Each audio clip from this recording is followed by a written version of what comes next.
empreendedor! Estamos começando mais um episódio do nosso podcast, onde nós aqui da Oito Logos vamos te dar as melhores dicas de marketing, vendas, atendimento e tudo que você precisa para alavancar os seus resultados e até mesmo tirar do papel o sonho de empreender.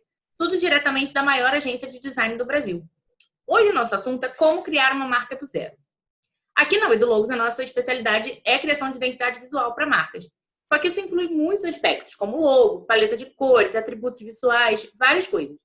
E só quem já criou uma marca sabe como é difícil passar tudo que o cliente quer transmitir na mensagem com apenas um símbolo, um desenho.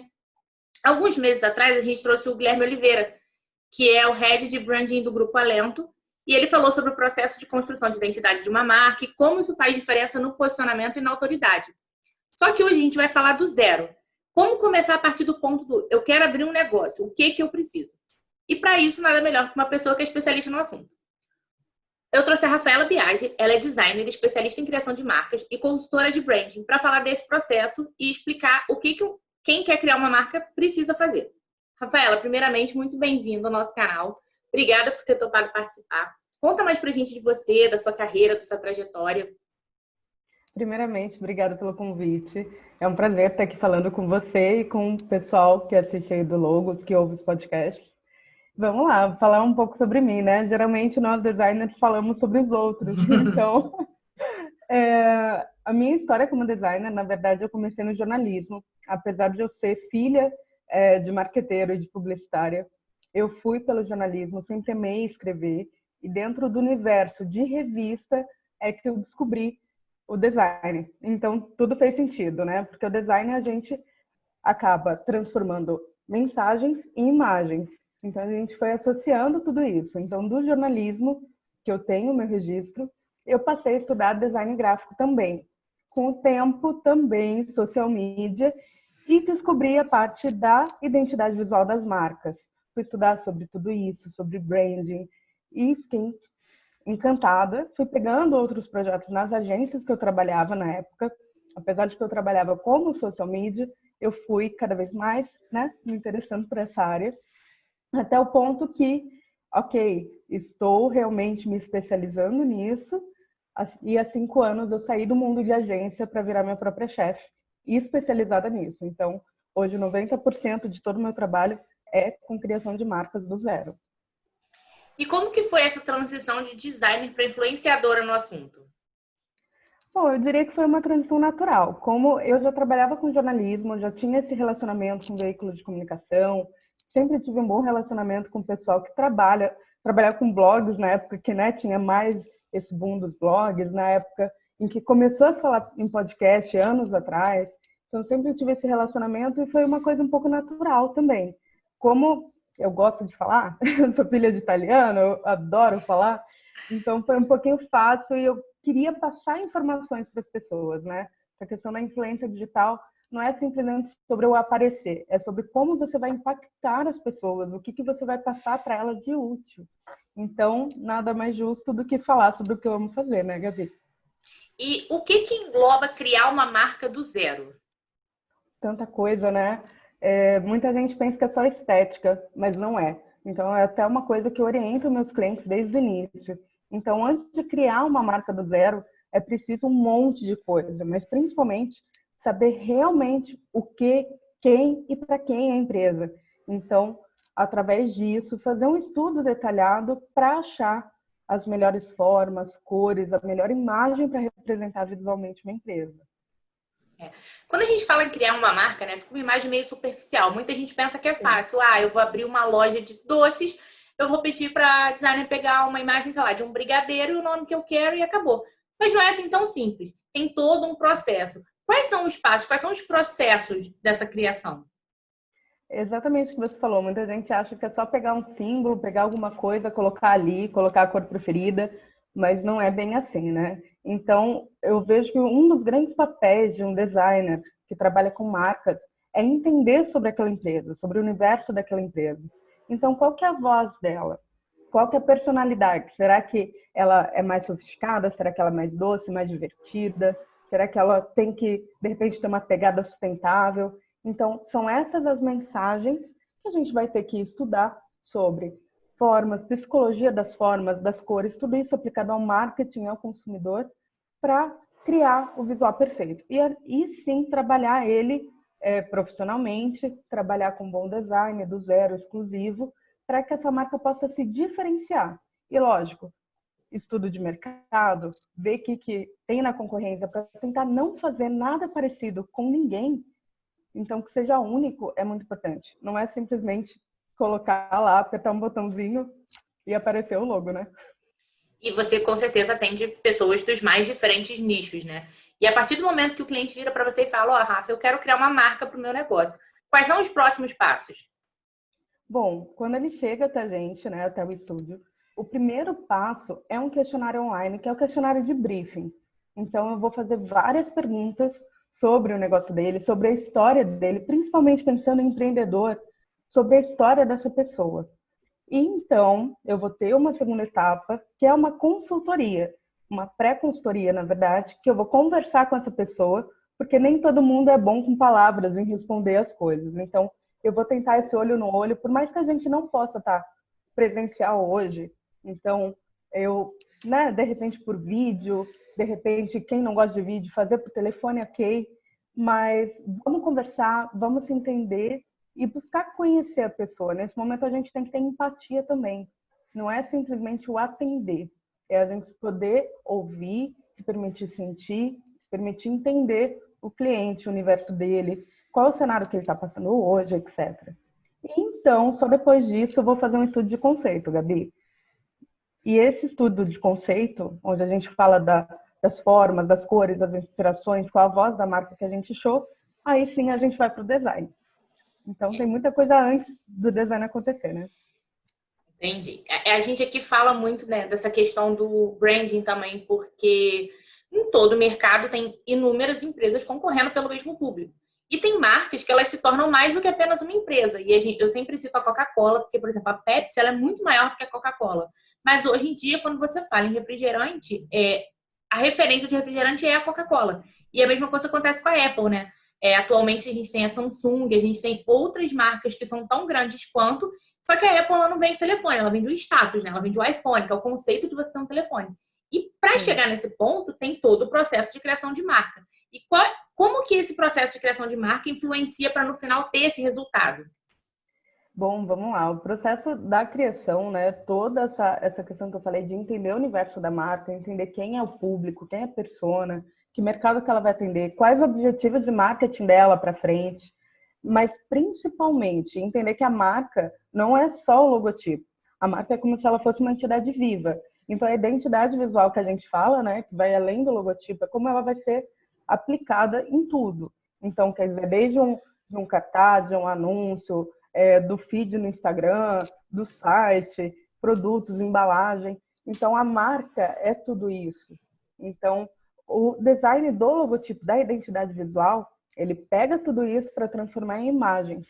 E isso vai ajudar a reforçar o quê? A memória do público, o reconhecimento, a identificação e, lógico, o valor agregado. Porque a gente sabe que quando a gente olha uma marca elaborada profissionalmente, a gente automaticamente, sem saber, no nosso inconsciente, a gente pagaria mais por ela. Entendi.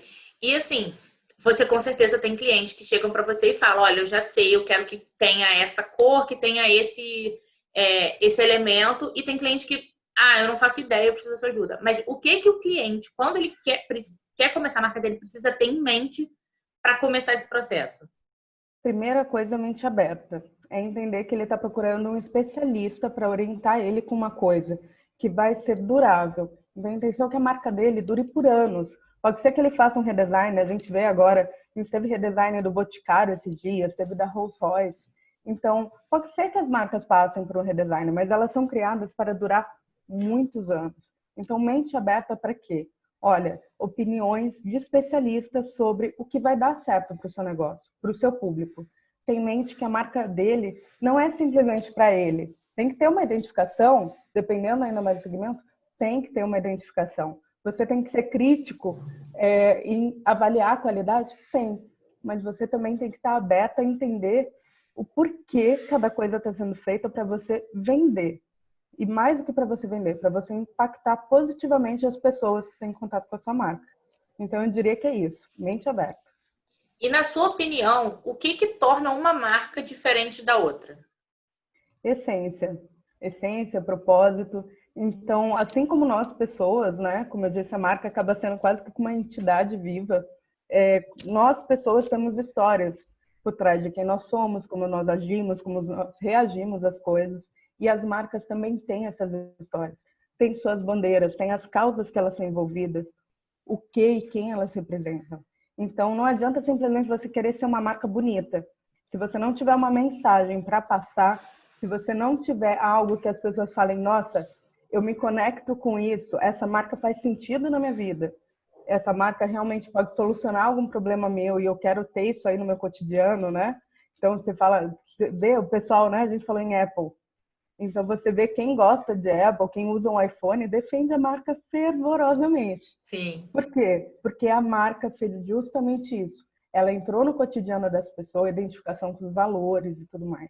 Então, para se tornar única, além de aplicar corretamente a identidade visual em tudo, não abandonar isso. Você falou antes, né, que o logotipo ele não é só um desenho e você costuma falar que ele não é um enfeite, uma decoração. E de fato, o logotipo tem um impacto direto na forma como o cliente percebe uma marca. Eu estava até vendo há um tempo atrás, eu fiz até um post sobre isso no do logo, de uma designer italiana, Emanuele, que ela pegou marcas, logotipos que foram criadas e a pessoa que fez, ela não pensou. Então tem umas logos que você olha, tipo, tem traços claramente, como é que eu vou dizer? Não é obsceno, mas assim, não passa a impressão que era para ter passado. E isso afeta negativamente. E como que essa questão do logo, de novo.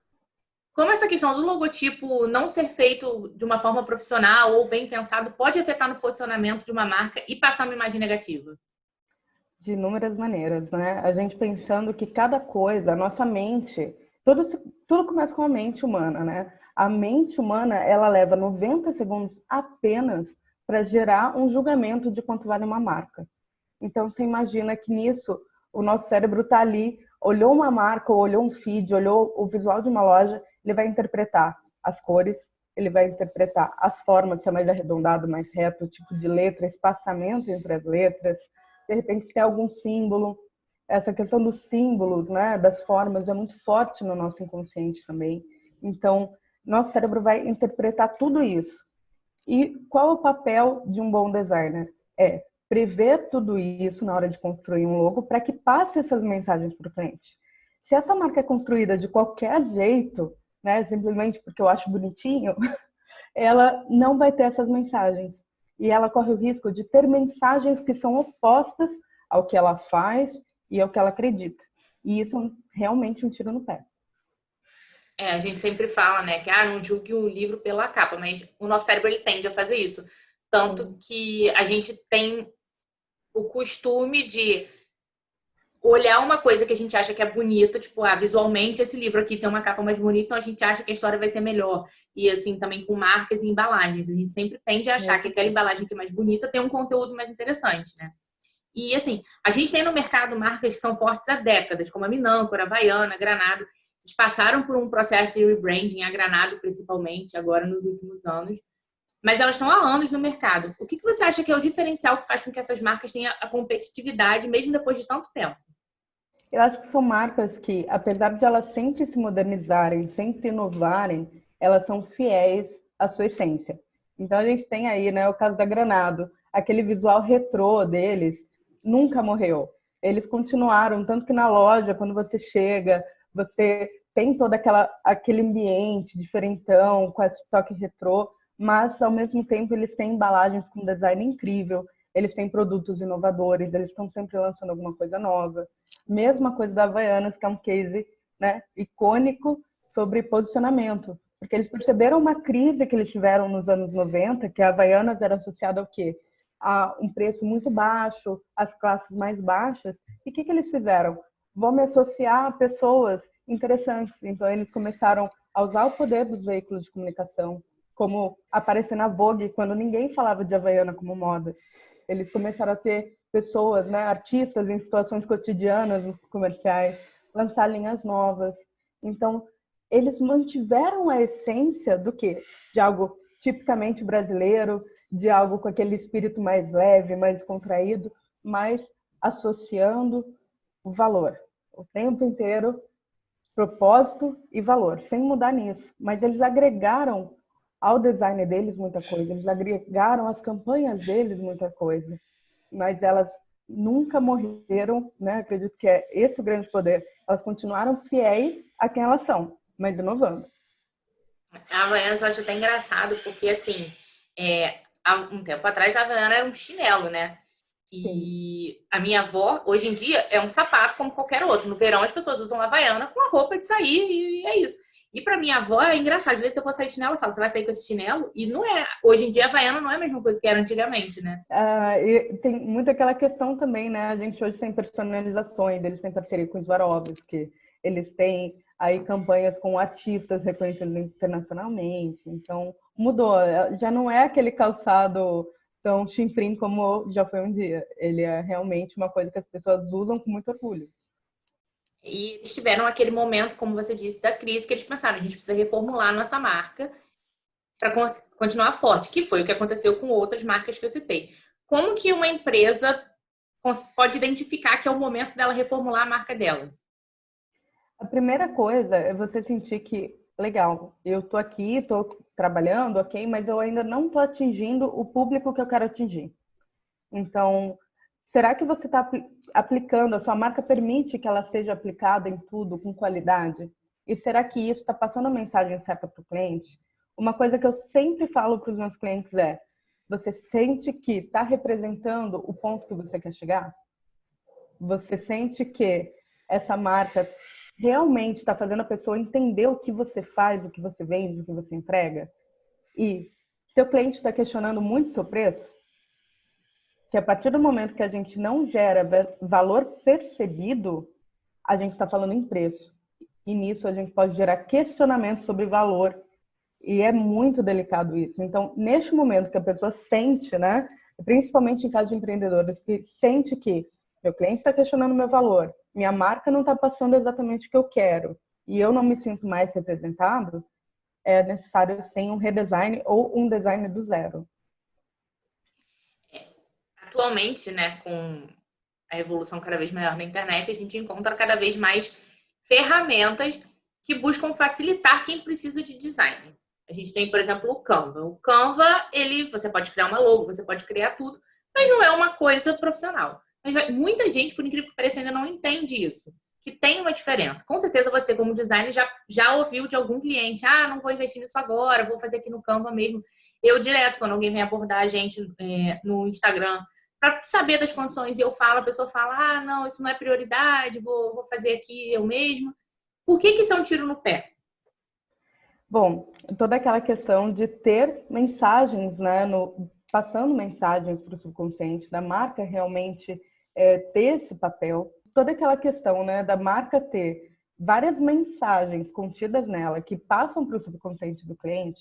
Então, pode ser que essa pessoa que não entende nada sobre isso e não entende nada sobre design não consiga traduzir tudo isso numa imagem. Ela vai traduzir o que para ela faz sentido, mas talvez o que a empresa dela precisa não é aquilo. E também tem a outra questão de ser elaborado profissionalmente para ter uma boa aplicação e uma durabilidade para a vida. Então, de repente, uma marca no Canva, você não vai conseguir produzir muita coisa com ela. E também ela não vai passar a mensagem que você tem que passar. A longo prazo, isso é o famoso do tiro no pé de minha marca não está representando o que eu faço e meu cliente está questionando meu preço. Porque ele vai ver que aquilo ali não foi feito por um profissional. Com certeza você já deve ter atendido o cliente que falou assim, olha, eu quero que tenha esse elemento na minha logo, quero que tenha essas cores, e quando você olhou, você pensou, pô, não é o melhor, eu acho que deveria ser assim, eu acho que a gente deveria utilizar outras cores, porque você, como designer, estudou toda essa questão de psicologia das formas e das cores. Como lidar com isso? Quando você vê que aquilo ali não é o melhor para a marca, mas o cliente insiste que quer aquela cor, ou que quer aquelas palavras, ou aquele elemento em específico. Eu procuro sempre orientar o máximo que eu posso, né? Eu acho que tudo que é conversado, é bem explicado, nós como designers, ter essa predisposição em explicar é muito importante. Então, quando o cliente chega para mim falando, eu faço questão que seja, de repente, que seja cor-de-rosa, faço questão que tenha um passarinho ou qualquer coisa, né? Eu busco explicar o que aquilo significa e o porquê não é adequado. Então, partindo, né, justamente do briefing, do estudo sobre a empresa dele. Olha, tá vendo isso aqui? Isso não combina, não passa essa mensagem, vai passar aquela outra. Então, tudo com muito cuidado, como eu falei, com muita empatia também, para que a gente para que a gente não fira, né, de determinada maneira, os valores das pessoas. Então, a gente tem que entender, nós como designers, temos que entender que esse cliente, esse empreendedor também é uma pessoa, tem gostos pessoais e ele não está orientado nesse sentido. Então, a primeira coisa que eu faço é explicar, mas eu tenho que, às vezes, ser dura e falar, olha, não vai ser uma marca para você colocar na parede da sua casa, vai ser para você vender. Então, às vezes tem que ser polêmico mesmo. E qual é o maior erro que os designers cometem na hora de criar uma marca que pode impactar para sempre? É não fazer todo esse estudo antes. Por mais que alguém não tenha muita experiência, tem diversas ferramentas, diversos cursos, diversos conteúdos super interessantes, gratuitos ou acessíveis, para que você consiga ir atrás disso. Então, o maior erro é não fazer esses estudos antes. Então, o poder de ser um eterno buscador, autodidata, independente de faculdade, né? Você faz faculdade, ok, você fez várias formações, mas você tem que estar sempre buscando. E quanto mais você conseguir estudar sobre a essência e o propósito daquela empresa e daquele cliente, melhor vai ser o design que você vai criar. Entendi. A gente está num momento em que está todo mundo muito virtual, né? A gente não tem mais aquilo de, eu estou passando no shopping, olhei uma vitrine, achei interessante, eu vou entrar.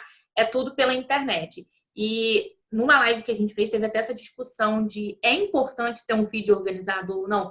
Tem gente que acha que, para que eu vou ficar combinando cor no feed? Ninguém vai ver isso. E teve gente que falou, não, se eu entro no perfil e eu vejo que o perfil é organizadinho, bonitinho, eu vou querer ver mais do que um outro que talvez não seja tão organizado.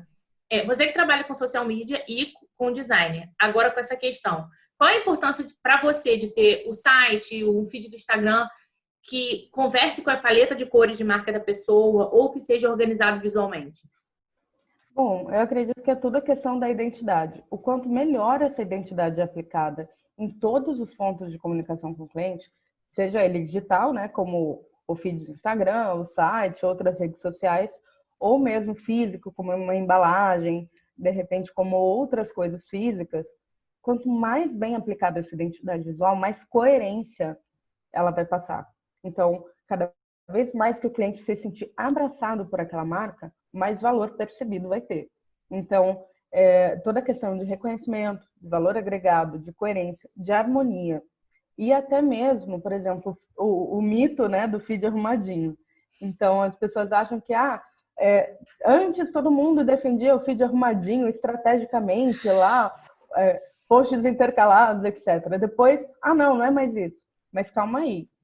Eu acredito muito que você tem que continuar trabalhando a sua identidade visual, seja pelo tratamento das fotos, seja assim pelas cores dos posts. Você não pode fugir da sua essência e da sua marca. Até porque pode ser que alguém só seja impactado pelos posts que vê lá na timeline, no feed. Mas pode ser que alguém que foi atingido por aquele post ou por aquele anúncio teu vai entrar no seu feed e o que ele vai ver ali? Vai dar vontade dele continuar rolando para baixo? Vai dar vontade dele clicar em alguma coisa? Se for uma bagunça, não. E ele não vai entender o que você vai cobrar depois. Continuando aqui no assunto digital, né? Você diz que atualmente o mundo digital é o que valida a existência de quem empreende. E que as marcas que conquistam são aquelas que conseguem se conectar. Traduz isso pra gente melhor. Vamos lá. Eu parto muito do princípio, né, do que a gente falou, das pessoas conseguirem se conectar com as marcas. Nos últimos anos, vem tendo um movimento muito grande de humanização das marcas. As pessoas realmente querem consumir marcas que fazem sentido na vida delas, não só porque elas precisam daquele produto, mas porque elas se sentem conectadas. E o mundo digital hoje, com a nossa velocidade de informação, com a nossa diversidade de informação, é muito mais difícil alguém simplesmente passar na rua, falar, vou sair, vou na rua, vou procurar uma roupinha. Não, peraí. Essa pessoa provavelmente vai ver até a vitrine da loja, mas ela vai procurar no Instagram, ela vai procurar no Google, ela vai procurar em outros lugares. E hoje, principalmente, né? A gente com toda essa situação aí de pandemia, a gente está fazendo muita compra online. Então, o que seriam e o que é dos negócios que não têm essa presença digital? Então, se hoje, mesmo que você tenha uma porta aberta para a rua, que você tenha um escritório físico, se você não tiver uma presença digital, para o seu cliente, quando ele for buscar e não achar nada relevante, você não existe. E isso é muito sério. É um ponto que há alguns anos já se falava, né? Desde os anos 2000. A internet é o futuro, a internet é o futuro. Gente, o futuro é hoje. Então, eu acho que esse é o grande ponto das pessoas entenderem que estar presente digitalmente é essencial para qualquer negócio. Essa questão do Instagram é muito engraçada, porque a gente fica na internet o dia todo e várias vezes eu tô lá rolando meu feed e aí eu vejo uma roupa ou alguma coisa que ou um anúncio ou que uma blogueira comprou e eu nem queria comprar aquilo, mas aí eu descubro que eu queria, eu só não sabia que eu queria. Então é muito interessante, né? Como um post que estava ali no teu feed no Instagram te fez querer comprar uma coisa que você nem estava pensando antes. Exatamente. Exatamente. E eu sempre peço para o convidado, para finalizar, dar uma dica para os empreendedores. Então, qual a dica você daria para quem não tem uma marca criada ou que não criou profissionalmente, que está começando, né? E para quem já está no mercado e quer fortalecer sua marca? A primeira coisa, eu acho que a primeira dica que eu daria, mais importante é: busque conhecer de verdade o que você faz e o porquê você faz alguma coisa. Então, o porquê seria interessante alguém comprar com você, alguém consumir de você. Aquelas coisinhas, né? Minha qualidade, meu acabamento, meu isso, meu aquilo. Tem muita coisa que é obrigação de toda marca, que é obrigação de qualquer serviço. Mas por que o seu cliente iria escolher você? Porque ele deve escolher você. É isso que a sua marca deve representar. Então, entender que você precisa ter isso em mente, o seu propósito, o porquê e como você impacta as pessoas. E também o de ter uma marca profissionalmente, feita profissionalmente é tão importante para passar a mensagem correta. Então, o meu conselho é saber de verdade o porquê e o como você faz o que faz. E pensar em passar a mensagem correta. Muito bom. Rafa, adorei nosso papo. Achei muito, diferente a forma que você explica e faz entender essa questão toda da marca, né? Espero que você tenha gostado de participar com a gente aqui. Adorei. Adorei. E, Ficou muito feliz mesmo. e espero que você que está ouvindo também tenha gostado. E a discussão ela não acaba aqui. Ela continua lá no nosso grupo do Telegram, que é o Fala Empreendedor. Se você quiser fazer parte, o link para entrar está na bio do nosso Instagram, que é o @widologos. E não deixe de enviar seus comentários, seus feedbacks, deixar nos nossos posts do Instagram o que vocês estão achando, alguma sugestão de tema que a gente pode estar trazendo aqui. E seguir todos os nossos canais. E se você está ouvindo esse episódio do Spotify, não esquece de seguir a gente e compartilhar para ajudar a gente a levar esse nosso conteúdo para cada vez mais pessoas. E muito obrigada por terem ouvido até aqui e até semana que vem com mais um episódio. Tchau, tchau. Tchau, tchau.